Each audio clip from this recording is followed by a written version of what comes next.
En 2001 publicó un libro que se llama El Blanco Móvil, que es una polémica y estimulante propuesta sobre géneros periodísticos.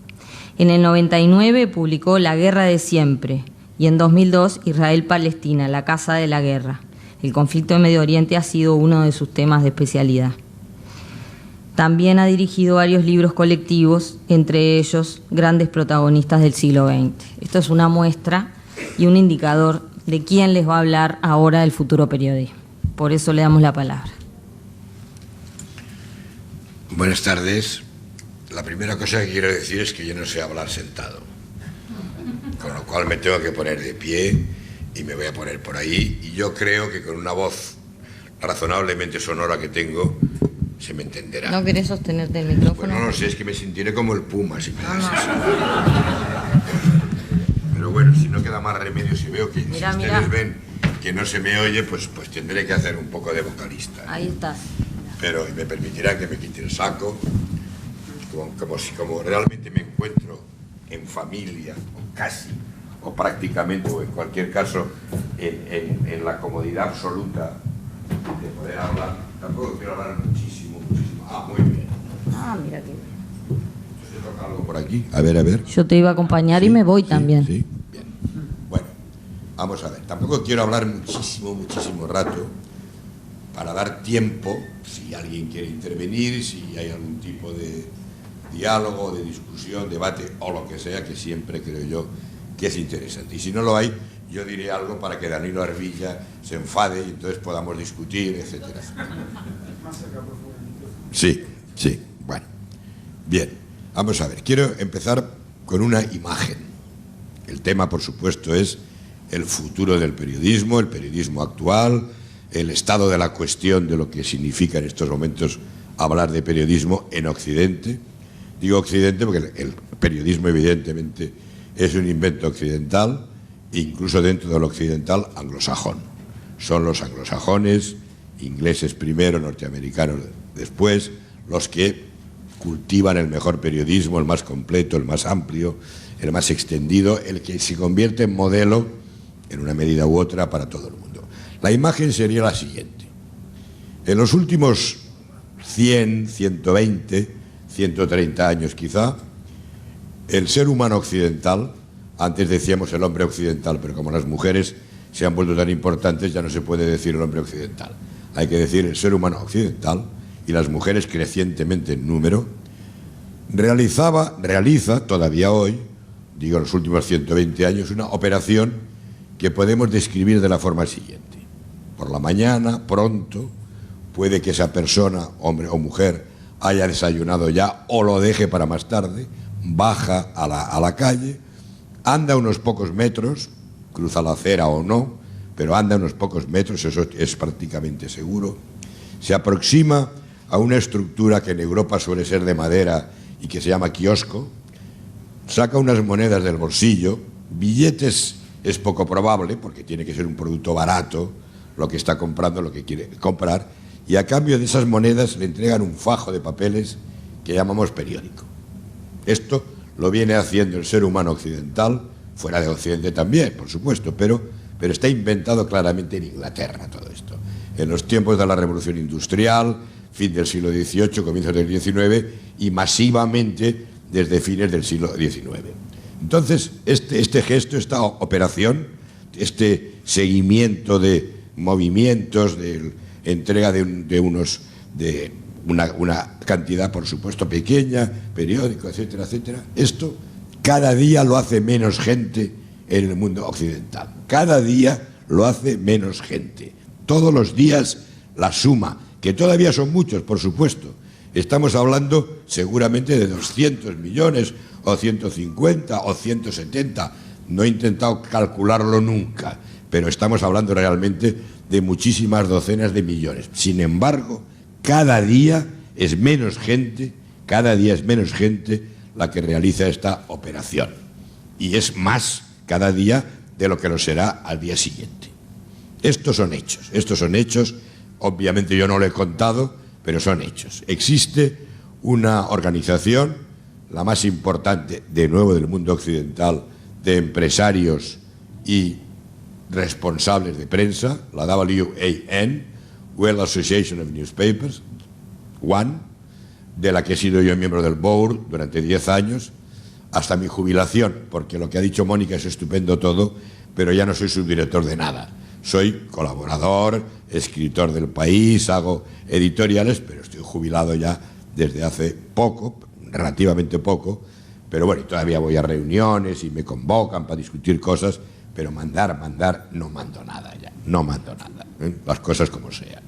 Bien, en cualquier caso, esta WAN hace estadísticas, compila datos muy bien, hasta cierto punto voy a explicar lo que quiero decir con esto, muy bien compilados, muy serios para Europa, más Europa occidental probablemente que toda Europa, pero Europa occidental sin duda, Francia, Gran Bretaña, Italia, Alemania, España, Portugal, Estados Unidos, Canadá también, Australia también, Japón probablemente se puede incluir en este lote. Teóricamente incluimos a América Latina, pero explicaré inmediatamente por qué digo teóricamente. En todos estos países, o sea, Europa Occidental, Estados Unidos, Canadá, etcétera, etcétera, hay organizaciones independientes, sufragadas en general por los periódicos, que controlan no el tiraje, como decimos aquí, porque se puede tirar uno por la ventana y eso no sirve para nada, sino lo que llamáis la circulación, y que en España llamamos la difusión. La difusión, que quiere decir la venta real de ejemplares, no esta cosa de yo tiro tanto, etcétera, etcétera, no. Entonces, es rigurosamente cierto que cuando esa organización publica que El País de Madrid, durante el año 2011-2010, cuando se ha vendido 382.114 ejemplares de periódico, es así, es así. La única pequeñísima trampa, que no es trampa, que se puede hacer, y que se hace, es que el mes de diciembre lo puedes dejar para el año siguiente. Pero de todas maneras, tarde o temprano, ese mes de diciembre te vuelve y cae sobre ti. O sea, que realmente el arreglillo que hagas este año lo pagas al año siguiente, con lo cual realmente ni es trampa ni es nada. Esto es muy importante para el anunciante, para el comprador, porque aunque no se habla de ello, aunque mi queridísimo amigo Javier Darío Restrepo, el zar de la presunta ética de los periódicos, no habla de ello nunca, yo sí hablo. Entre los hechos básicos de la deontología periodística está el saber cuánto vende tu diario, porque tú puedes querer comprar el diario que venda más o el que venda menos o ningún otro.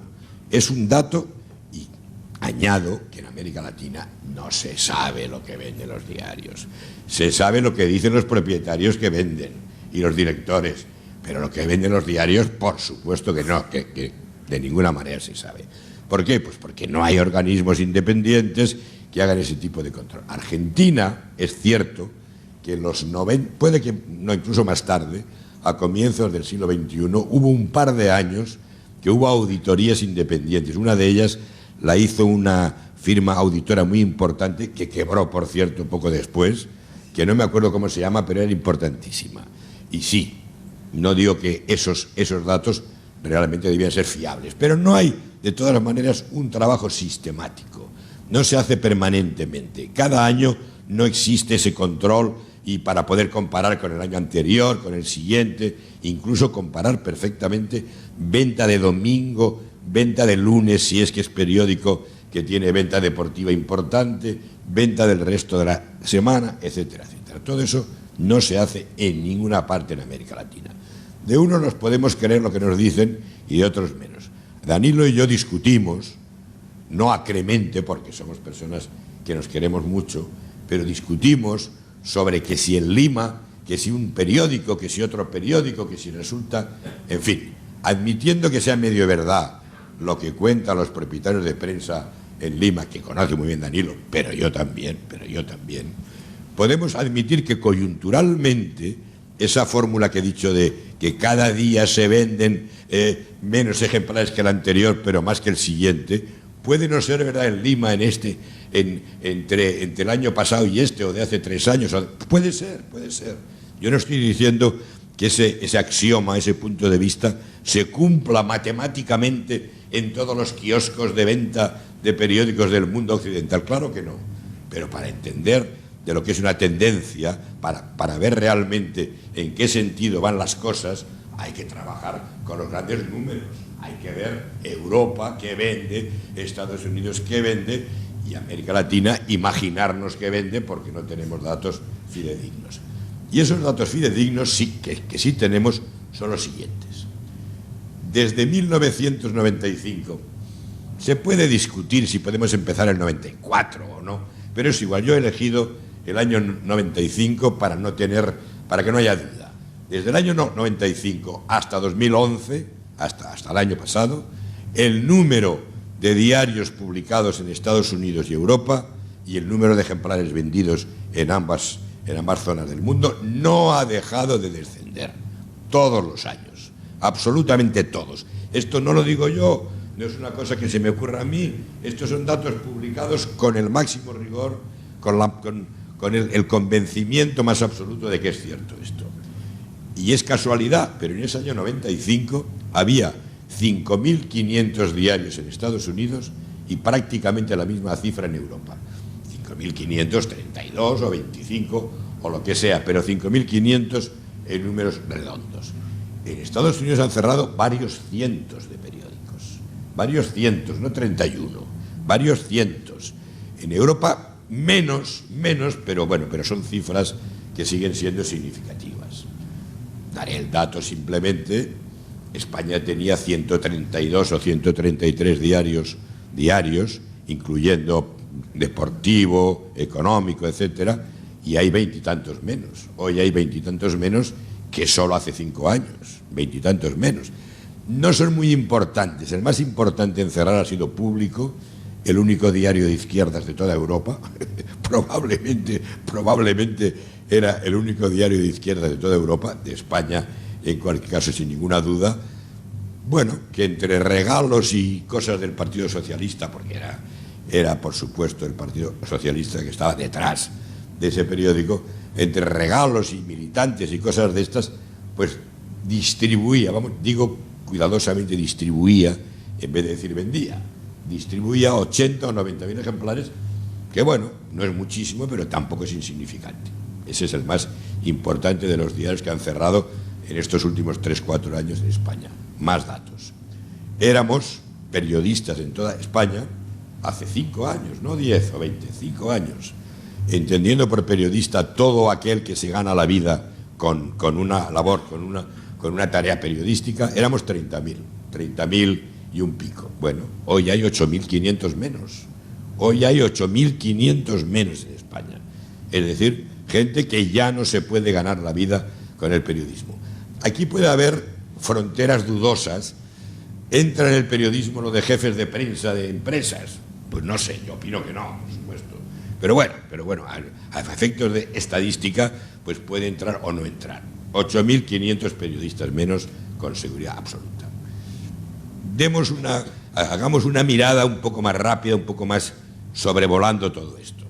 ¿Cuál es? Además creo que son datos que no carecen de interés. Son curiosidades, pero curiosidades muy significativas.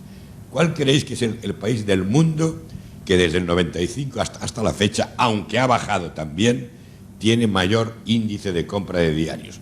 Cuando digo índice me refiero a per cápita, es decir, en función del número.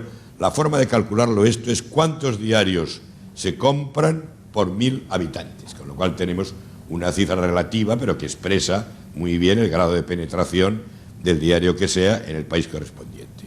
Pues es Noruega, donde hace un frío que pela, que la gente no sale a la calle ni por casualidad, que se deben aburrir mortalmente, y leen periódicos porque no tienen cosas más interesantes que hacer.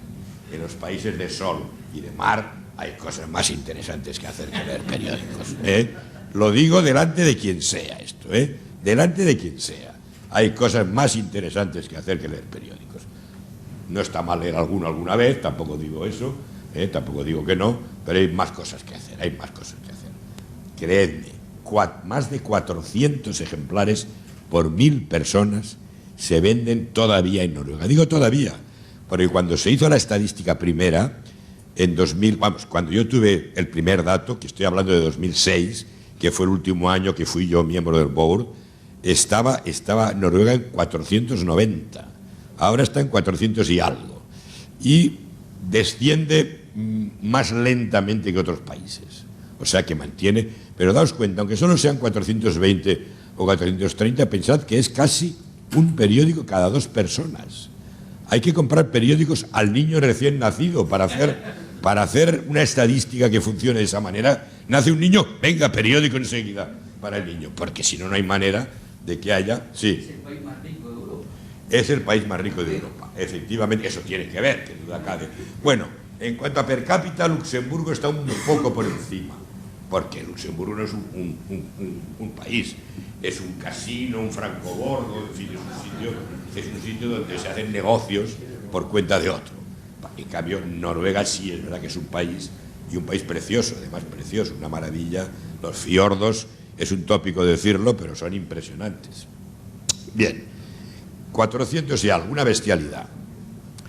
España, en el momento de mayor venta, el más alto, que fue al comienzo de la transición, la cosa de recuperar la política, la democracia, el Parlamento, etcétera, etcétera, llegó a 110, 112, 110 creo que es una cifra redonda que se puede dar por buena. Hoy estamos en 90 y algo, 92, 93 y bajando cada año. Si se contempla, si estas cifras que doy se contemplan solo de año en año, es decir, un año, pues dicen, hombre, solamente ha caído esto un 1,2 de este año para el siguiente. Pero obviamente, repito lo que he dicho antes, para tener una tendencia, para comprender lo que es una tendencia, hay que mirar esos 15, 20 años en sucesión. ¿Y cómo está eso? Pues desde el 95 para acá, Estados Unidos ha tenido una caída de más del 20%, de veintitantos. En realidad, he dicho 2011, pero las últimas cifras que tengo son de 2010. O sea que es peor ahora, con toda seguridad, esa realidad. Es veintitantos % de caída de la venta de diarios en Estados Unidos, y en Europa un poquito menos, 20-21% o algo parecido, pero en fin, creo que son cifras que por sí mismas explican perfectamente todo esto que quiero decir. Hay respuesta... bueno, sí, quiero añadir un par de cosas sobre América Latina. No hay cifras, pero estudios más o menos independientes establecen, esto os lo cuento a beneficio de inventario, no pongo la mano en el fuego, que Argentina y Costa Rica, en el caso de Costa Rica, dicho por ellos mismos, que Argentina y Costa Rica son los 2 países de mayor índice de venta de diarios por 1000 personas. ¿Cuánto? 75. Pero son ellos quienes dicen eso. Yo no tengo corroboración independiente, etcétera, etcétera. En otros sitios, vamos, quiero decir, cuento un dato solo para que veáis hasta qué punto se puede inventar todo esto. El país tiene todavía, pero no es algo tan importante como más o menos lo fue hace años, tiene lo que se llama un news service. El news service es la venta de servicios del periódico, tal y tal y tal. Entonces, entre los clientes que teníamos en América Latina, que seguimos teniendo, o sea, aún hay, había un diario mexicano de Guadalajara, si no recuerdo mal, era de información general, pero medio deportivo, con muchas cosas. Bueno, ese diario publicaba obviamente cada año un anuario con sus ventas, lo que decían, y además lo conozco bien porque me lo publicaban todo, todos mis artículos salían en ese diario, con lo cual les estoy agradecidísimo para siempre. Entonces publicaba ese diario, que el tiraje diario era de 80.000 ejemplares, y todo el mundo en Guadalajara, donde he estado un montón de veces, sabe que no vende ni 3.000, que vende 3 o 4.000, lo sabe todo el mundo, y allí pone 80.000. Quiero decir que hemos de ir con mucho cuidado con ese tipo de cifras y tal y tal. Bien, entonces 75 para Argentina y Costa Rica puede ser. Coyunturalmente es posible, Danilo, que Perú esté más alto en estos momentos, por las razones que sean, pero no nos preocupemos. Cuando Perú tenga $18.000 de renta per cápita como Chile, se comprarán tan pocos periódicos como en Chile. Cuando haya suficientes PCs, portable computer, para hacer la competencia que posiblemente en Lima no existe ese tipo de competencia. La paradoja, creo yo, es que Montevideo, Uruguay, me parece, y no lo digo, saben, los que me conocen aquí saben que no me dedico a adorar la píldora ni a quedar bien y cosas de esas. Uruguay es un país con un nivel cultural infinitamente más alto que el de Perú. Pero no es porque yo lo diga, ni porque esté bien, ni porque esté mal, por lo que sea. Y sin embargo se venden en Uruguay muy poquitos periódicos. Ayer me dieron una explicación como mínimo curiosa, la de que los periódicos populares no pueden tener éxito en Uruguay porque la gente es demasiado culta para que le interese esa mierda, esa especie de trapo sucio, lleno de, que chorrea sangre por todas partes y que se supone que tiene mucho éxito en Guatemala y no sé quién. Y todo esto lo digo sin ánimo de ofender a nadie, sino simplemente hacer las comparaciones que creo que se pueden hacer. Bien, un poco este sería el panorama general. Casi no hace falta que añada cuál es la razón de este decaimiento, de esta caída, de este vertiginoso, o no tan vertiginoso, pero importantísimo, declinar de la prensa papel. Bueno, en una sola palabra lo explica perfectamente: Internet.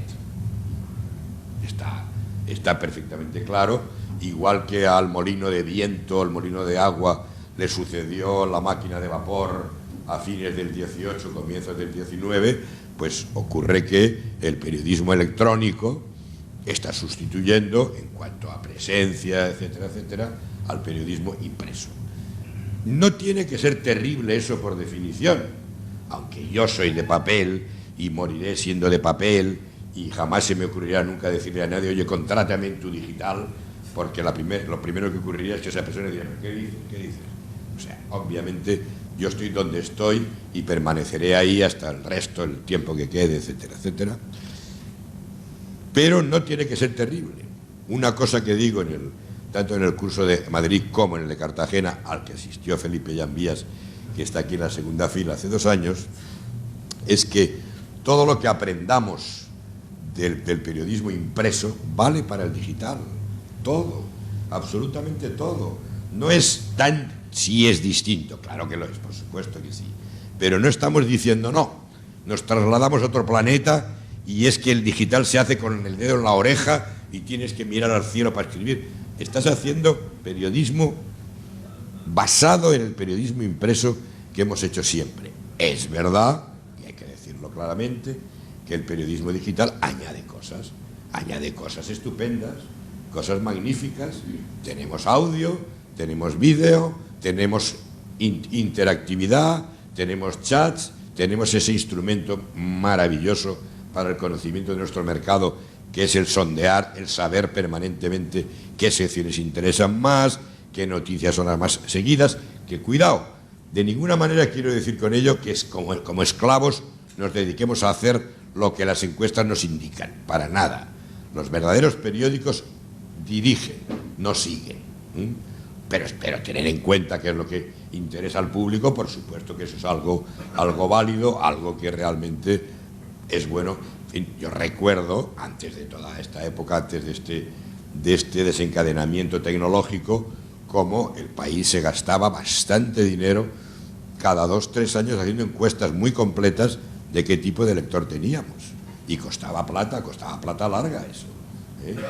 Porcentaje de mujeres con carrera, sin carrera, edades, etcétera, etcétera. Entonces eso se hace ahora casi instantáneamente y a un costo infinitamente más pequeño, con lo cual obviamente son cosas que importan mucho. Añadiré un detalle solo, un matiz, porque no quiero perderme por ahí, porque sería otra charla completamente distinta. El periodismo digital es periodismo. Los jóvenes periodistas, que seguro que hay aquí unos cuantos, les interesa, su interés tiene que ser el de dominar el mayor número de facetas posibles de dedicación periodística, porque su valor de mercado será evidentemente mayor si saben hacer esto y esto y esto y esto. Eso claramente, pero sí, yo creo, y ahí mucha gente no está de acuerdo conmigo, eso lo hemos discutido en París y en Madrid y en otros sitios, y hay quien más o menos dice eso es interesante eso que dices y quien dice que no. Bien, Apunto simplemente eso. El crecimiento de las redes sociales parece demostrado que es mayor que el crecimiento de personas que visitan los diarios digitales. Bien, aunque fuese por el estilo, el planteamiento mío seguiría siendo válido. Mi planteamiento es que todo el tiempo que la juventud, sobre todo la juventud, aunque es una enfermedad la juventud que se cura con el tiempo, que duda cabe, pero fundamentalmente la juventud, todo el tiempo que dedica a las redes sociales es un tiempo que no dedica a leer periódicos digitales. Daos cuenta de que ocurre algo, y quiero dejarlo ahí, a lo mejor es un tema para discutirlo luego. Tampoco tengo yo grandes teorías sobre ello. Pero ¿qué es lo nuevo de esta revolución? ¿Qué es lo nuevo? Que no nos necesitan. O que hay gente que cree que no nos necesita. Porque el público habla directamente entre sí. Porque es una información que no es información, que es comunicación. Y que no nos la podemos creer. Y que en muchos casos no es seria, que en muchos casos son tonterías, que en muchos casos son habladurías. Por supuesto que sí. Pero aún así ocurre que crece. Bueno, pues toda esa comunicación llena un vacío, hace que esa persona que adquiere X horas de comunicación diaria directamente de amigos, de conocidos, de miembros del Facebook correspondiente, tenga menos interés y menos tiempo y menos ganas de leer periódicos de profesionales, digitales, etcétera, etcétera. Que se carga, que esto acaba con el papel, yo creo que está prácticamente, que está clarísimo eso, pero yo sostengo que hay una asechanza de fondo que puede llegar a ser, no digo que lo sea en este momento, que puede llegar a ser contra el periodismo tal cual, contra el hecho de que haya gente que profesionalmente se dedique a fabricación de máquinas o de sistemas o de aparatos que diseminan el conocimiento de las cosas, tal y tal. Electrónico, por supuesto que sí. Yo digo, ahí no quiero ir más lejos porque tampoco tengo yo un conocimiento absoluto ni remotamente de lo que estoy diciendo, simplemente es una intuición. Hay un peligro ahí para la misma profesión, que no lo hay en cuanto a los digitales, puesto que sigue siendo el periodismo, solo que con un soporte distinto. Eso, y yo no tengo una respuesta absolutamente clara, definitiva sobre este tema. Digo simplemente que creo que existe ese cierne, esa amenaza o ese problema, o como se le quiera llamar. El ciudadano habla con el ciudadano directamente, cada día más, esto está claro, cada día más, y bueno, siente menos, pienso yo que tenemos que decir que siente menos la necesidad de confiar en un profesional para que filtre, para que forme, para que construya la información profesional correspondiente. ¿Hay alguna respuesta a esto? ¿Tenemos algo que hacer? ¿Existe la contraofensiva? Me guardaré de decir que sí de una manera absoluta, de una forma convencida, porque tampoco lo sé, pero sí creo saber algo. Creo saber lo que no tenemos que hacer. Lo que tenemos que hacer está menos claro, o en todo caso está claro, y voy a decir que es, por supuesto, pero no sabemos qué efecto tendrá en la práctica. Pero sí creo que se puede decir con toda claridad que sabemos lo que no tenemos que hacer. Y lo que no tenemos que hacer es la mierda de diarios que hacemos, absolutamente en todas partes. Absolutamente en todas partes. El diario de fulano le dijo ayer a no sé quién algo, ese diario está muerto. No estoy diciendo que eso tenga que desaparecer, estoy diciendo que eso no puede ser la oferta. En ese sentido, Búsqueda está mucho mejor situado, por supuesto que sí, porque está en la investigación, en la búsqueda de información propia, etcétera, etcétera. En ese sentido, tiene mucha más defensa que un diario convencional clásico. ¿Qué quiero decir? Pues que en Google, en las agencias, las televisiones, cuando yo era niño, había pues 15 o 10 o 22 o 25 horas diarias de televisión posible en cualquier país de Europa. ¿Hoy cuántas hay? 5.000, 6.000, 10.000, con todas las televisiones de cable, con todos los equipos de información que hay, la BBC, la mayor organización de información del mundo, más de 2.000 periodistas de primera línea, mucho mejor que la CNN, por supuesto, que respeto a la CNN, por supuesto que sí, y CNN en español no está mal, y yo tengo que verla para cosas de América Latina, lógicamente, pero la BBC, por ejemplo, una monstruosidad de capacidad, de alcance, de conocimiento, de presencia. ¿Y hay recortes también en la BBC? Claro que sí, por supuesto que sí, pero está a un nivel que no lo... Y en su contexto, y creedme que no intento hacer propaganda barata, Televisión Española Internacional no está mal, da información, tiene corresponsales en muchos sitios, se ocupa de América Latina, por supuesto, mucho más que la televisión francesa, que la italiana, etcétera. O sea que, quiero decir, en cualquier caso, que la competencia es oceánica, gigantesca, tremenda. Entonces, ¿qué es esto de ayer fulano le dijo a tal cosa? Aunque sea importante, pero pensad, no quiero decir que no tengamos que publicarlo. Una receta del día se tiene que dar, un récord, lo que llamábamos en mi tiempo cuando era joven el récord. El récord era aquellas cosas que inevitablemente has de publicar para que conste que aquello ha ocurrido. Vladimir Putin ha dicho no sé qué en la Duma y no sé qué cosa. En los tiempos del ínclito Bush II, las tonterías que decía constantemente, bueno, pues qué duda cabe que había que hacer un récord de ello y tal y tal. Pero esa no puede ser la oferta. Esa no puede ser la oferta del diario. Es verdad que estoy hablando de diarios muchísimo más que de cualquier otro tipo de publicación. Estoy hablando de diarios. ¿Esto se aplica en alguna medida a los semanarios? Sí, pero es distinto. Quiero decir, tendríamos que... Y no pretendo yo tener el conocimiento de lo que le ocurriría a un semanario exactamente igual que sí pretendo tener algún conocimiento de lo que ocurriría y de lo que ocurre, de lo que está ocurriendo a diarios. Entonces, quiero decir, hay que relegarlo eso al espacio que sea. Pero, ¿con qué llenamos el diario entonces? Si resulta que la información estándar, la que todo el mundo tiene, vamos a ver, yo distingo entre la información propia y la estándar, la que todo el mundo tiene, la que dan las agencias, la que dan las televisiones, las que dan la radio, las que sabe todo el mundo. ¿Estoy diciendo que hay que prescindir de eso? No. Estoy diciendo que esa no puede ser la oferta por la que podamos combatir este decaimiento gravísimo de la lectura de periódicos, tanto de papel de momento, como en el día de mañana puede ser de los digitales también. Puede ser. Lo dejo simplemente en puede ser. Entonces, ¿con qué se combate eso? Con agenda propia. Con agenda propia.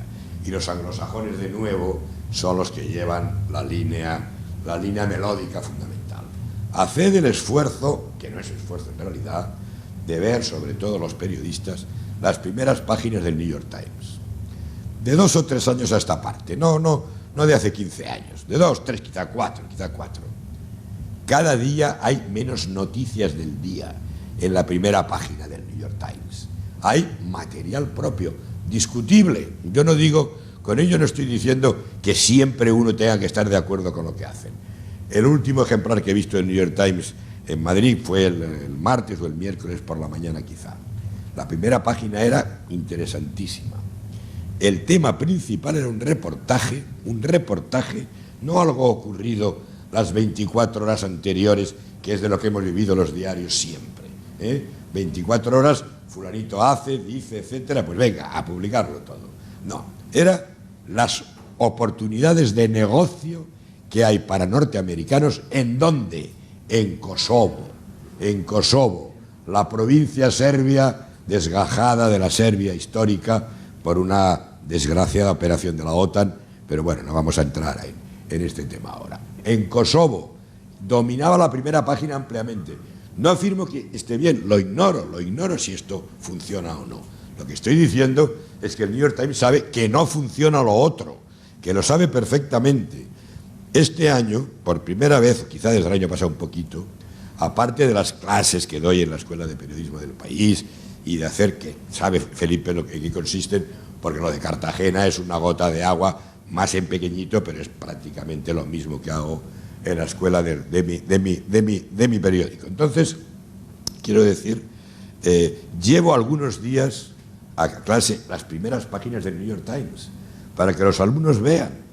Y hará 15 días de esto, 3 semanas máximo, que en toda la primera página del New York Times no había una sola noticia del día anterior, ni una sola. Todo era material fabricado por el New York Times. Y, repito, que uno puede estar más de acuerdo, menos, no necesariamente hemos de decir que bien, y tampoco afirmo que esté funcionando porque no lo sé. Sí afirmo que en el New York Times han comprendido que vamos a la tumba fría, si no inventamos algo. Y hay un cierto consenso, eso sí lo hay, eso sí creo que puedo decirlo, en Sciences Po en París, por supuesto en la Columbia, la Columbia de Nueva York, en la Escuela de Periodismo del país, que no está nada mal, etcétera, etcétera, en que las dos palabras clave son agenda propia. Añado algo. No hablemos de periodismo de investigación. Solo hay periodismo de investigación ya. No hay otra cosa. No existe ningún otro periodismo ya. Solo existe el de investigación. Lo otro es rellenar páginas. En el Twitter este famoso que todos estamos, o muchos estamos en el Twitter y todo eso, pues resulta que inverosímilmente no sé quién ha puesto, era como una especie, es como se llama eso, el hashtag, esas cosas, bueno, pues eso, que yo no sé muy bien qué es, pero está todo en fila, todo así, ¿no? Entonces, en el hashtag ponía, opinen. ¿Es ético o no publicar tal cual, literal, un comunicado de una empresa? Y yo he mandado mi tuit inmediatamente diciendo, no sé si es ético o antiético, me da igual, es una estupidez, es algo mucho más grave que ser ético o antiético, es una idiotez, exactamente ponía, es mal periodismo, muy mal periodismo, y además es una idiotez, por supuesto, que no nos podemos, ese es el caso extremo, de decir, ¿qué es lo contrario de la agenda propia? El comunicado. Bueno, el país hace muchos años que no publica comunicados, hace muchos años. Hay otras muchas cosas que no hacemos bien. Quiero subrayarlo más esto aún. En toda la historia del periodismo, yo sostengo que jamás se ha convocado una rueda de prensa para dar una noticia. Nunca. Se convocan para otras cosas. Además, puede contener una noticia. Puede que sí. Puede que sea cierto. Que además, de paso, ocurre que aquello es noticia porque no le molesta al que convoca la rueda de prensa que exista. Pero su motivo para convocar la rueda de prensa nunca es dar una noticia. Es defender una posición personal, defender una causa legítima por otra parte, ¿por qué no? Etcétera, etcétera, etcétera. La prensa inglesa no publica ruedas de prensa para nada. Es decir, los políticos ingleses no convocan ruedas de prensa porque hace 150 años que se enteraron de que no se las publicaban. Y como no se las publicaban, pues dijeron, pues vamos a dedicarnos a otras cosas. Como una gran noticia, como una cosa fuera de norma, Tony Blair, daba una rueda de prensa mensual, pero era el primer ministro, en fin, quiero decir, obviamente, esto se sale, creo yo, de lo que es el day to day, ¿no? Es la cosa cotidiana. Entonces, seguimos publicando todos ruedas de prensa, todos. Sacan un disco, bueno, ahora en vez de discos hay otras cosas, ¿no? Ahora es el CD o no sé qué cosa es, ¿no? Yo no he comprado un disco en mi vida, ni antes ni ahora, nunca. Yo soy sordo completamente, o sea, jamás se me ha ocurrido entrar en una tienda para comprar un disco de nada, nunca. Pero bueno, lo que sea, ¿no? Sale la última creación de Sting, ¿qué nombres? De Sting, el Boss, en fin, todos estos, ¿no? Y todos los periódicos del mundo entero, menos parte de los anglosajones, corren a la rueda de prensa para publicar media página, una página entera, tal. No digo que no haya que ir a la rueda de prensa, claro que hay que ir. Hay que ir porque uno aprende cosas de la rueda de prensa, porque oye cosas que debe investigar o que puede investigar a continuación, porque oye mentiras interesantísimas que le obligan a buscar la verdad correspondiente. O sea que hay que ir, por supuesto que sí. Lo que no hay que hacer casi nunca es publicarlas, eso por supuesto que no. O no seamos tan drásticos. A lo mejor en una rueda de prensa de 1 hora hay un parrafito de algo que te interesa para colocar en otra información, en otra distinta. Y dices, y paralelamente fulanito de tal dijo ayer en Madrid tal cosa. Puede ser, puede que dé sentido, puede que tenga capacidad de asociación de noticias, etcétera, etcétera. Entonces, este es el periodismo que no podemos hacer. Este es el que no tiene sentido. No se morirá esto de un día para otro, claro que no. Pero contribuye a este decaimiento del que hablo, a esta caída. Y Internet sigue siendo la razón fundamental, por supuesto que sí. Pero no contribuyamos nosotros por nuestra cuenta a ello. El periódico convencional de lo que ocurrió ayer y todo el mundo sabe, se ha muerto. Se ha muerto. Porque nos lo cuentan los medios de difusión de otra naturaleza, radiofónicos, televisivos, etcétera, el propio Google, de tal manera, de tal forma, que no tiene sentido. Sí, podemos escribirlo mejor, puede tener pues una cierta satisfacción de leer algo que esté razonablemente bien escrito, pero eso no justifica la compra del diario para nada. Voy a deciros algo terrible. Como me siento cómodo aquí, voy a deciros algo que seguramente no debería decir. Yo puedo dejar de comprar El País mañana por la mañana y da igual, y da igual.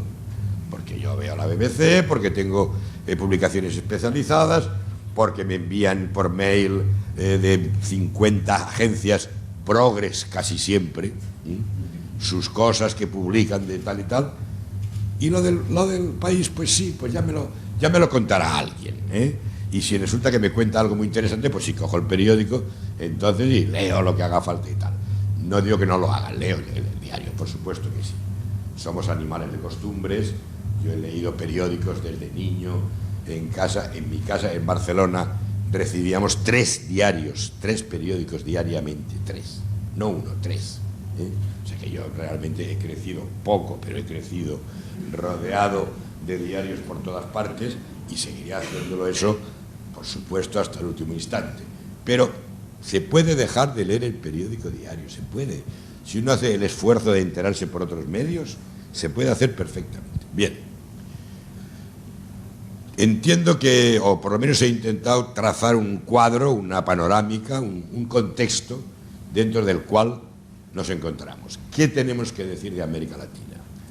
Me parece que no se puede hablar, no se puede fabricar una especie de charla como esta en Montevideo sin hacer alguna referencia al contexto cultural, etcétera, etcétera.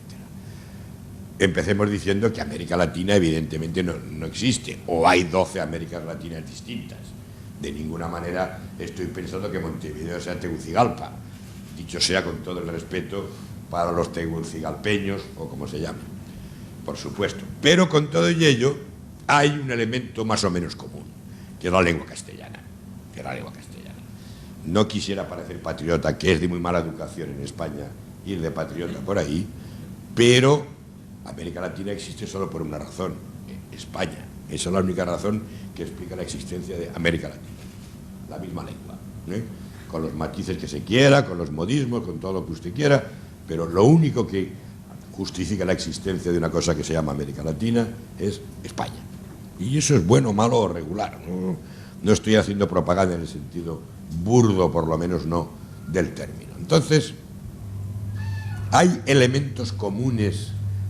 Hay algo que se pueda decir, no de la totalidad, claro que no, pero de buena parte de los diarios en castellano de América Latina. Excluyo en este momento de lo que estoy hablando Brasil, lo dejo fuera. Estamos hablando exclusivamente de nuestra lengua, de los periódicos editados en nuestra lengua. Bueno, se ha olvidado Mónica de citar un libro, que es el último que he publicado, que es Cómo se escribe un periódico, título por otra parte del curso al que asistió Felipe, que trata mucho de esto justamente. ¿Y a qué conclusiones llego yo? Bueno, por supuesto, las cito aquí, las enumero ahora a beneficio de inventario de nuevo, y si hay que discutir, discutimos lo que haga falta. Pero yo diría que hay cuatro grandes pecados, problemas, démosle el nombre que nos parezca más adecuado, a la prensa en español, en lo que España está incluida, seguramente no de la misma forma, no en el mismo grado, pero está incluida. Y esos 4 problemas, o 4 llagas, o 4 plagas, o 4 insuficiencias, quizás el término más correcto, son estas. Una, declaracionitis. Hacemos periódicos de lo que la gente dice y no de lo que la gente hace. ¿Por qué? Porque lo que la gente dice es lo que la gente dice para que lo publiquemos. Porque claro que sí. Y no cuesta dinero eso. Vas a cualquier sitio y cualquier carcamal está encantado de decirte algo para que lo publiques. Y eso ya no vale, eso está muerto ya, eso está muerto ya. Los periódicos de lo que la gente dice son los periódicos de la rueda de prensa, son los periódicos de esta información estándar que todo el mundo conoce, etcétera, etcétera. En España pasa también, menos creo yo que en América Latina, pero pasa también. Bueno, yo he leído los dos periódicos más importantes de esta ciudad hoy por la mañana. Uno, y no voy a decir cuál, es mucho peor que el otro. No quiero, pese a ello, no quiero decir cuál es mucho peor que el otro, pero ambos son diarios de esto que estoy contando. Lo que fulano dice, lo que fulano dice. Y eso es lo barato. Y claro, con redacciones en muchos casos insuficientemente dotadas, no queda más remedio. El periodista no es culpable, no es culpable. De ninguna manera estoy diciendo que el periodista uruguayo sea menos bueno que el español, que el francés, uruguayo, o argentino, chileno, etcétera. No estoy diciendo eso. Eso lo hemos visto con Felipe en Cartagena constantemente, y tú sabes que es cierto. Muchos de tus compañeros, quizá no era tu caso, quizá no, porque en esa época estabas en búsqueda, que trabaja de otra manera, pero muchos de tus compañeros de curso nos contaban que tenían que traer 3 o 4 páginas a la semana, llenar 3 o 4 páginas de su diario, o 5 a la semana. ¿Cómo se hace eso? Rogando que haya ruedas de prensa a nuestro alrededor, pidiendo por favor que nos llamen de donde sea, que voy corriendo, cuénteme, que yo lleno, usted diga lo que quiera, que yo lo pongo ahí, sale todo. Comunicados, boletines, por favor, y que me inunden de comunicados. Simplemente eso no es periodismo. No era buen periodismo hace 20 años, pero bueno, teníamos que llenar periódicos y yo lo he hecho eso durante muchos años, por supuesto que sí, pero hoy es ridículo, hoy no funciona de ninguna forma. Por lo tanto, declaracionitis, que es lo barato. Porque claro, enterarse de lo que la gente piensa o hace, pero no dice, eso cuesta dinero. Hay que ir a los sitios. No basta con ir a la rueda de prensa de la policía. Hay que pasarse a lo mejor noches enteras siguiendo a la policía. En tu país, en tu ciudad, tienes que tener confidentes. Yo no soy partidario en absoluto de pagar, que los diarios paguen a confidentes, pero en cualquier caso son muchísimas horas de trabajo del periodista, que eso cuesta dinero, el conseguir información propia sobre esos temas. Entonces, por ahí empezamos a enhebrar el tema, a hilar el tema de la agenda propia por ahí. Declaracionitis, lo contrario completamente. Las declaraciones, y además es que, daos cuenta, la gente habla para salir en los periódicos, habla para eso, casi todo el mundo en casi todas partes. Entonces, como periodistas tenemos que decir, basta. Y comprendo que de un día para otro no se puede cambiar, de ninguna manera. El país lo ha intentado y algo ha recorrido ese camino, algo, pero reconocemos todo, reconoce el director, el primero, que no se ha recorrido ni remotamente todo lo que habríamos querido con los años transcurridos y con el conocimiento que tenemos, el convencimiento que tenemos por lo menos de que las cosas hay que plantearlas como las estoy planteando yo aquí ahora. Segunda plaga, segundo pecado, segundo lo que sea, oficialismo. Cuando digo oficialismo, lo digo empleando el término más amplio posible. No solamente es ir a favor del gobierno, no. Periódicos que van en contra del gobierno son igual de oficialistas que los que van a favor. No, cuando digo oficialismo, quiero decir publicar todo lo que sea oficial, todo. Y ahí entran cámaras de comercio, asociaciones de ayuda mutua, la sociedad uruguayo-japonesa, etcétera. Todo, absolutamente todo. ¿Por qué? Porque hay que llenar el periódico, hay que llenarlo. Este es un problema más, que duda cabe, de periódicos de provincias que los periódicos de la capital en general, que obviamente si intentásemos ver caso por caso, pues en unos casos diríamos que sí y otros diríamos que no. O sea que obviamente encontramos todas las excepciones que uno quiera. Pero yo lo he visto eso en Colombia, país que conozco bastante y que además me dieron la nacionalidad hace ya 10 años. Me la dio Uribe y se ha arrepentido afortunadamente de haberme la dado. Eso quiere decir que he cumplido con mi obligación. Y bueno, eso se ve en provincias, se ve en Cartagena, en Barranquilla, en Bucaramanga, en Cali. Periódicos que lo que tienen que hacer es llenar, con la mala educación y la brutalidad propia de los españoles, de lo que yo me enorgullezco. Un día dije en clase en Cartagena, y obviamente llegó a oídos de quien tenía que llegar, que el periódico de allí, el que sea, obviemos el nombre, podía prescindir de la primera página para siempre y poner un título que dijese «Viva el ayuntamiento», y no necesitaban cambiar ese titular nunca. Podía durar todo el año, «Viva el ayuntamiento», ya está, y venga, y todo el año entero, y continuar durante años, hasta que cambie el alcalde, que entonces veremos si le apoyamos o no, ¿no? Entonces, esto es lo que está muerto, esto es lo que está muerto. Y repito, y es importante darse cuenta, los periodistas no son culpables. Tampoco digo que las empresas lo sean. Es un entramado, es un tejido, es un compacto, ¿eh? O sea, vamos a ver, algo que solo ocurre de la forma que ocurre, por lo menos creo yo, en América Latina.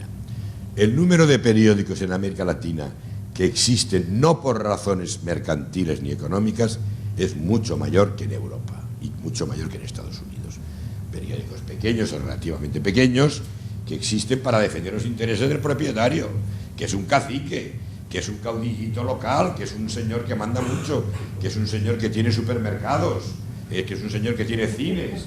Ahora estoy citando a Caprile y Radonsky, que tienen cines y supermercados.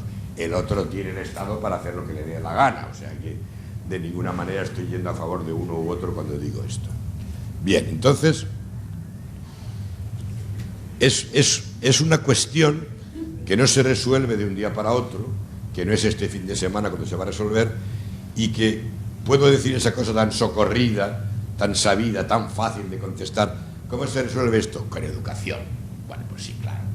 Con colegios como es debido, desde el principio, primaria, secundaria. Bueno, es una respuesta que no nos dice nada porque es tan obvia que realmente, y además, obviamente eso repercutiría, aplazaría la solución del problema a 30 o 40 años vista. No se puede esperar tanto tiempo. Pero bueno, eso ya es un problema de cada periódico, de cada sociedad, de cada contexto. Tercera plaga, tercer problema, tercera insuficiencia grave. Superpolitización. Superpolitización, que se deriva matemáticamente de las dos primeras. Periódico de declaraciones, ¿qué es? Periódico político. Tú dirás, ¿quién habla por los codos? ¿Quién habla constantemente? ¿Quién habla para que le publiquen? Los políticos, aquí, en Madrid, en París, en todas partes, en todas partes.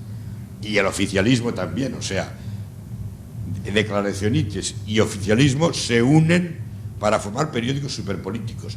Yo no estoy en contra de la política para nada. Mi periódico El País ha sido y es todavía un periódico fundamentalmente político y cultural, claro que sí. O sea, que nadie piense que ni remotamente yo estoy en contra de ello. Estoy diciendo que hay otras cosas aparte de la política. Y en los dos diarios de esta ciudad que he leído hoy por la mañana, lo único que había aparte de la política eran cosas fusiladas de la prensa norteamericana de, ¿cómo se llama eso? Esparcimiento, o sea, ¿cómo se llama? En Colombia hay una palabra para esto, en fin, pues eso, lo del cine, espectáculo, etcétera, etcétera, etcétera. Pero no cosas propias, eso son recortes de prensa del Variety o de agencias o de Dios sabe dónde. O sea, espectáculos era lo único que había fuera de lo que es política. Bueno, la realidad está llena y no estoy diciendo, cuidado, que la prensa española dé respuesta a este problema. Quizá algo, el país lo intenta, insuficientemente. De ninguna manera estoy diciendo que sea un problema resuelto. Digo que aquí es más flagrante, más obvio. Pero es que hay muchísimas cosas. Medio ambiente, que algo va penetrando en los diarios, algo, no digo que no. Consumo. La gran asignatura pendiente del periodismo latinoamericano es el consumo. Seguramente Uruguay no es ni mucho menos el peor país para esas cosas, seguramente no. Pero en Colombia nos toman el pelo todos los días, con lo que se compra y se vende, con lo que consumimos, nos toman el pelo. Los productos de calidad valen 2 y 3 veces lo que valen en España, valen el doble que en España, los productos de calidad, cuando a pesar de toda la crisis España tiene $30.000 de renta, o casi $30.000 de renta per cápita, y Colombia 5.000. Nos toman el pelo, pero nos lo toman. Yo pienso que Argentina y Uruguay no están en el nivel ese, que es otra cosa, y Chile probablemente. Pero bueno, eso sois vosotros los que tenéis que saber y dar respuestas si eso tiene interés o no. Pero que no tenemos secciones de consumo en la prensa latinoamericana, eso está clarísimo, eso está súper claro. Entonces, ¿qué quiero decir? Quiero decir que en un mundo postsoviético, posterior a la desaparición de la Unión Soviética, lo político puro es menos importante. Es menos. No digo que desaparezca, claro que no. Pero durante los años de la Guerra Fría, no era una orden que se diese desde ninguna parte, pero sí era un consenso que funcionaba en toda Europa occidental, por lo menos, que a la política había que dedicarle mucha página, mucho sesgo, y evidentemente ser anticomunista, eso por supuesto que sí, faltaría más. Bueno, eso ha desaparecido, la política pura, estricto sensu, es menos importante hoy, creo yo por lo menos. La política pura, cuidado, en último término todo es política, en último término todo es política, con lo cual, en cierto modo, baja la política estricto sensu, teórica, y crece la política práctica de la realidad, que es todo esto que digo, lo que comemos, lo que vendemos, lo que compramos. En otras palabras, y hablo realmente, en este caso, relativamente a título personal, no todo el mundo en mi periódico está tan de acuerdo o dice las cosas exactamente como las digo yo. En este mundo de información oceánica, donde estamos sobresaturados de error y de horror por todas partes, los periódicos tienen que ser útiles. Los periódicos, además de muchas cosas, por supuesto, tienen que servir a un propósito de vida, de usuario, utilitario. De este periódico me cuenta cosas que me sirven para vivir mejor, para hacer las cosas que debo hacer. Este periódico me advierte de que no vaya a comprar tal cosa en tal sitio, sino que es en otro sitio donde realmente encontraré la relación calidad-precio, etcétera, etcétera, etcétera. El periódico como electrodoméstico, número 17 del hogar, después de la nevera, después de no sé qué, del microondas, de la olla a presión, qué sé yo, o antes que todo eso, el periódico. Tenemos que saber hacer esos periódicos. Bueno, obviamente el periódico superpolitizado latinoamericano es el que está más lejos. El país está lejos también, o sea, de ninguna manera estoy aquí contando que eso esté resuelto, para nada de nada. Y en tu revista, Mónica, se pueden meter cosas de esas. No todo tiene que ser el vestidito este que llevamos y que no sé qué, etcétera, etcétera. Bien. Bueno, estaba bien lo del Pepe Grillo, Pepe Grillo, por supuesto que estaba bien, claro que sí. Bueno, declaracionitis, oficialismo, superpolitización. Daos cuenta de que hay como un engranaje, cada uno lleva la consecuencia siguiente. La superpolitización es consecuencia de periódicos hechos de declaraciones y oficialistas. ¿Y cuál es el cuarto paso? Que se ve menos claramente, pero tiene conexión también. El desconocimiento del mundo exterior. En toda América Latina a día de hoy no hay una sección de internacional de calidad. Hay una bien hecha, la de La Nación de Buenos Aires, pero sin medios, con muchos menos medios de los que harían falta para hacerla como es debido.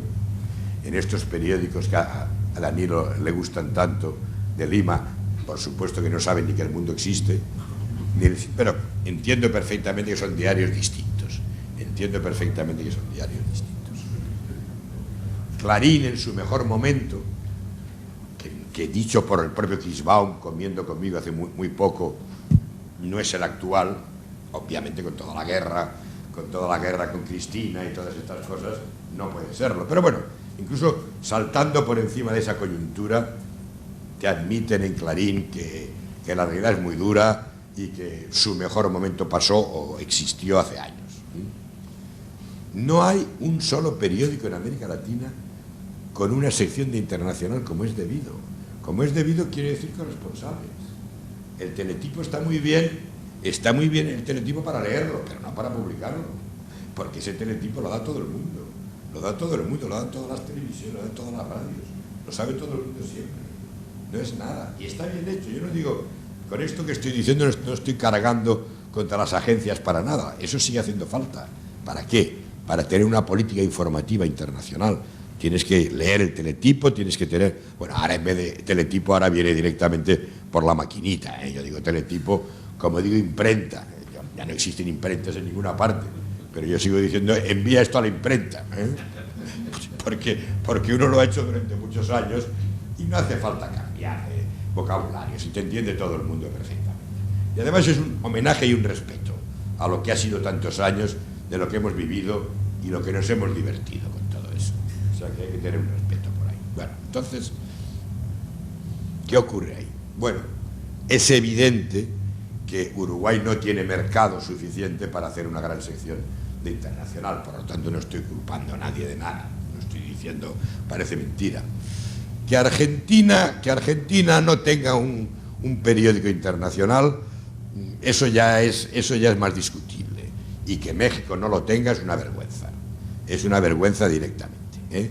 115 millones de habitantes, México, 115, sin contar los que tienen en Estados Unidos, 115, un esplendor cultural extraordinario, novelistas, ensayistas, poetas, en fin, realmente un país excepcional como es México, Argentina también, por supuesto que sí, ¿eh? Pero como es México, y no tienen ese tipo de diario que yo llamo perspectivista. Cuando digo perspectivista quiero decir que es el diario que trata de abarcarlo todo, lo más lejano y lo más próximo. Periódicos de perspectiva, que tienen la perspectiva. En toda Europa habrá como mucho 12. En Estados Unidos 2 y medio si incluimos en Los Angeles Times.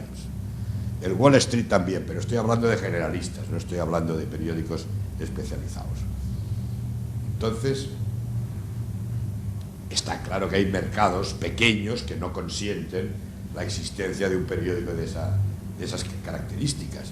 Pero a que si en Buenos Aires hubiera un diario de esas características, se vendería en Montevideo bastante. A que sería algo realmente interesante poderlo comparar, ¿no? Bueno, pues es terrible, y quiero decir un par de cosas más sobre este tema, esta cuarta insuficiencia. Con lo cual termino ya para dar tiempo de que podamos hablar, si queréis, y hablemos un poco de esto o de lo que os ocurra.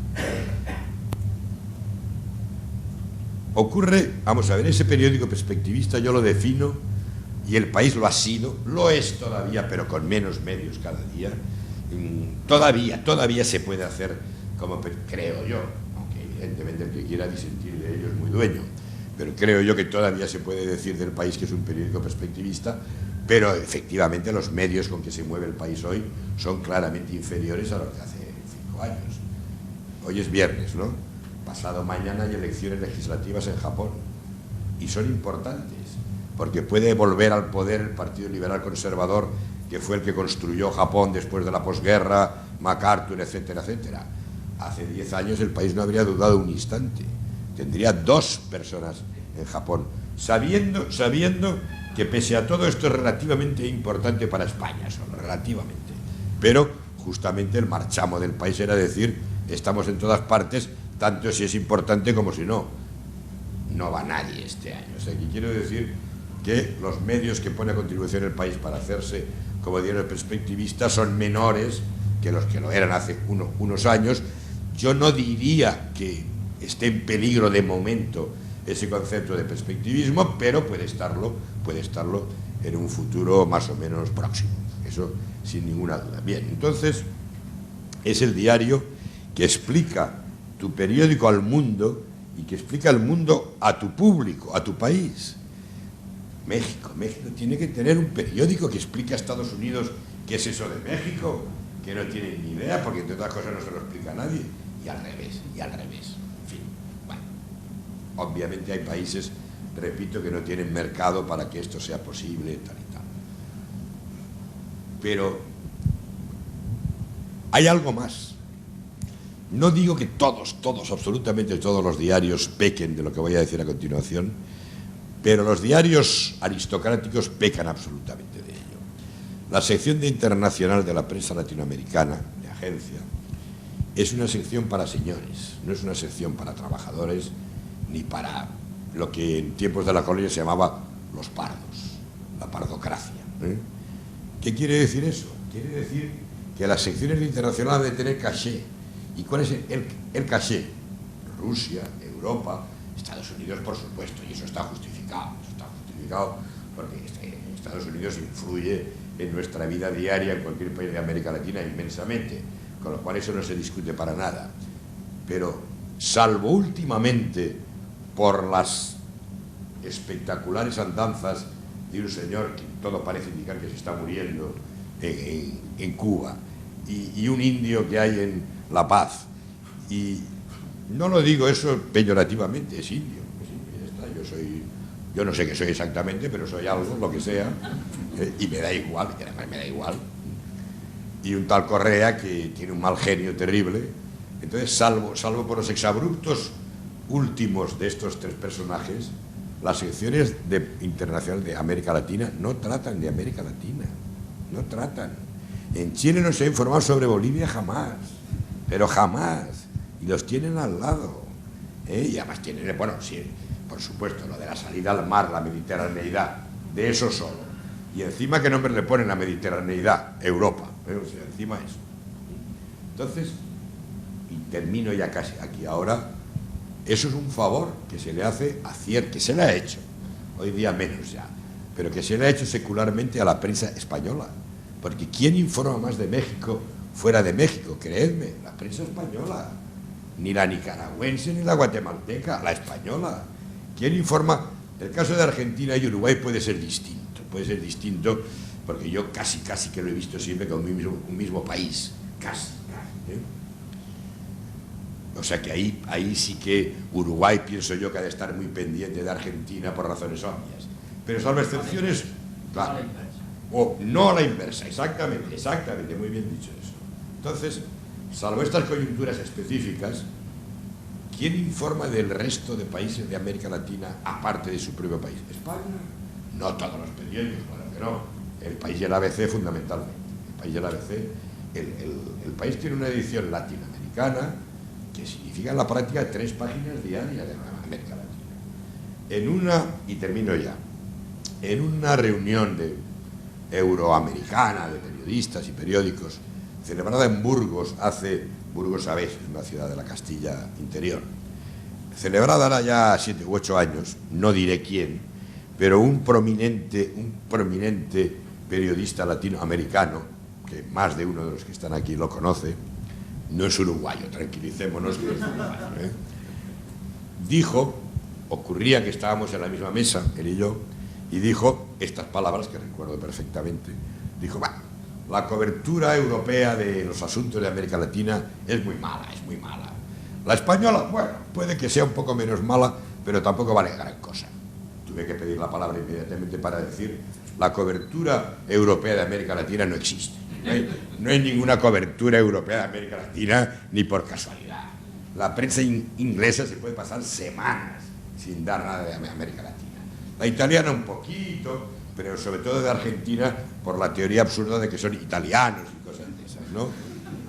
Todo el que habla castellano se españoliza rápidamente. Aquí da igual si tu sangre es italiana o de donde sea.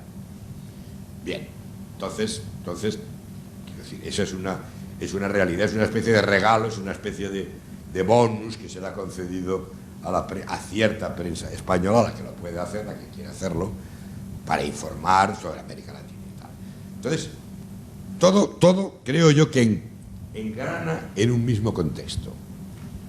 Declaracionitis, periodismo barato, insuficiente, innecesario y pérdida de tiempo, oficialismo, ignoramos al lector, prescindimos del lector, no tenemos en cuenta sus intereses para nada, damos lo que dicen los señores sobre los señores, ni siquiera lo que dicen los señores en petit comité donde no les ve nadie, cuando no oye nadie lo que están diciendo, no, lo que dicen de puertas para afuera, que es lo que menos interés tiene. Alguien dijo algún día, y tenía mucha razón, que noticia es algo que tratan de impedir que sepamos qué es. Es algo que no quiere gente que se sepa. Eso es realmente noticia. Entonces, declaracionitis, oficialismo, superpolitización. Está bien, si yo no tengo nada contra ello, por amor de Dios, claro que no.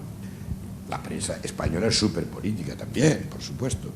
Hay que abrir, digo simplemente que hay que romper precintos, que hay que mirar fuera de vida, hay que hablar de vida, de realidades materiales, no todo, la pura teoría, todo esto. Y finalmente es terrible que, sobre todo con el pase a mejor vida de la sección de internacional de Clarín, que sigue siendo respetable, pero que no es como era antes, que en toda América Latina, con más de 300 millones de habitantes de lengua castellana, y no me meto en el tema brasileño para nada, no haya ni un solo órgano de prensa que realmente asuma ese cometido de explicar a América Latina, o el país que sea, pero América Latina también, al mundo, y explicar el mundo a América Latina. Eso es terrible. España es un país medio, es un país de segunda, quizá de los primeros de la segunda línea, quizá, pero si se consuman estas cosas horribles que dicen en Cataluña y todo esto, baja a segunda división España a una velocidad extraordinaria. Pero bueno, no mentemos la soga en casa del ahorcado, dejemos el tema que descanse ahí y no entremos por ese lado ahora. En resumidas cuentas, y termino ya ahora en serio,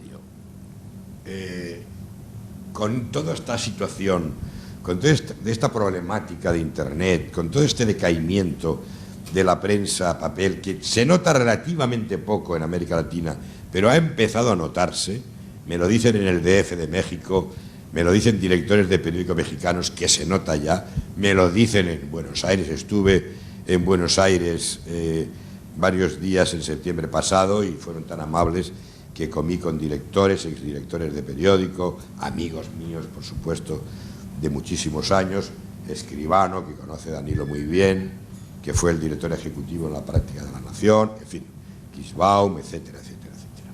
Entonces, que realmente nos encontremos en una situación parecida.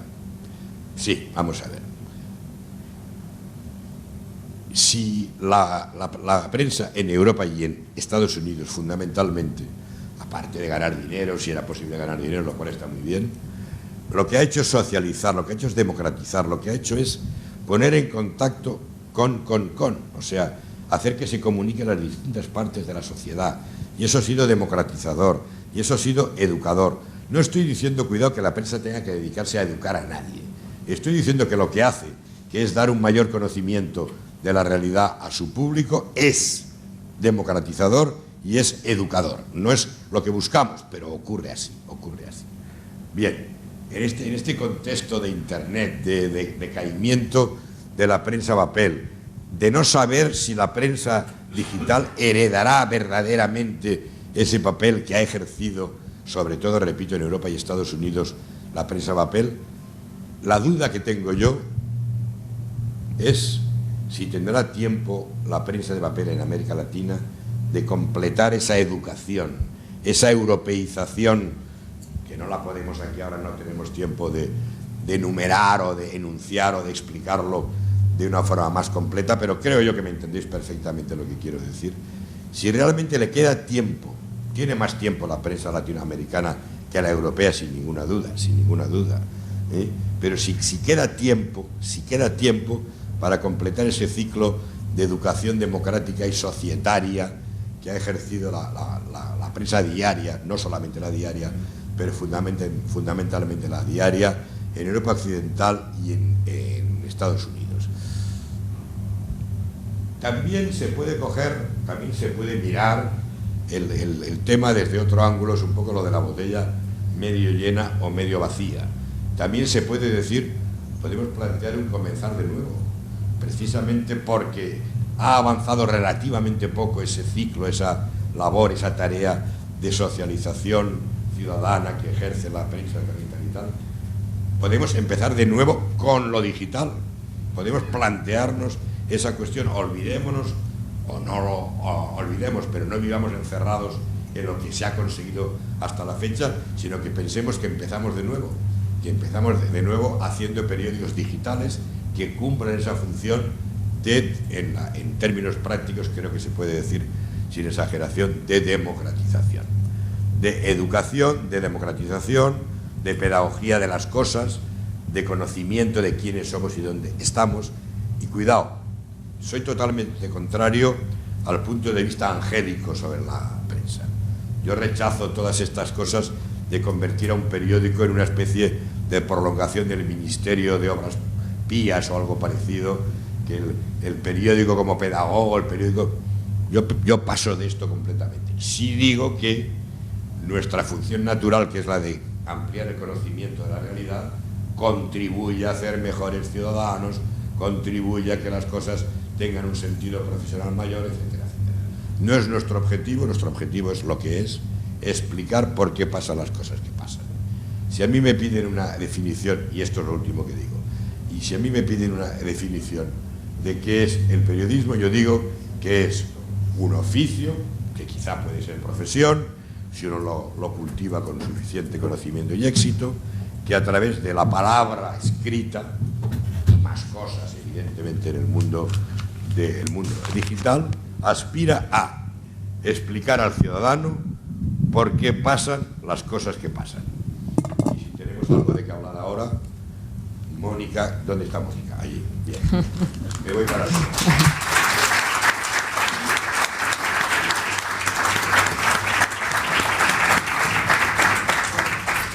Bueno, agradecemos de nuevo a Miguel Ángel por haber venido hasta Montevideo, ahora con los problemas que tenemos de conectividad, y en diciembre cerramos la serie de celebraciones por los 40 años de búsqueda. Le agradecemos a todos los colegas que han venido a acompañarnos y a escuchar. Y bueno, lo mejor que tiene esto es que cuando uno escucha a Miguel Ángel, como cuando ve grandes obras de arte, una película, una novela, siempre antes de escucharlo, después de escucharlo no es el mismo que era antes, sobre todo si uno es periodista, porque hay un montón de certezas que se le empiezan a tambalear, piensa en un montón de cosas nuevas, se enoja con otras, pues, como habrán visto me criticó como 4 veces, me encanta porque yo ahora después le voy a decir algunas otras, le voy a responder, y nos ayuda a repensar y a replantearnos un montón de cosas sobre las que además en el periodismo uruguayo tenemos muy pocas oportunidades de hacer. Bueno, muchas gracias a todos otra vez. No hay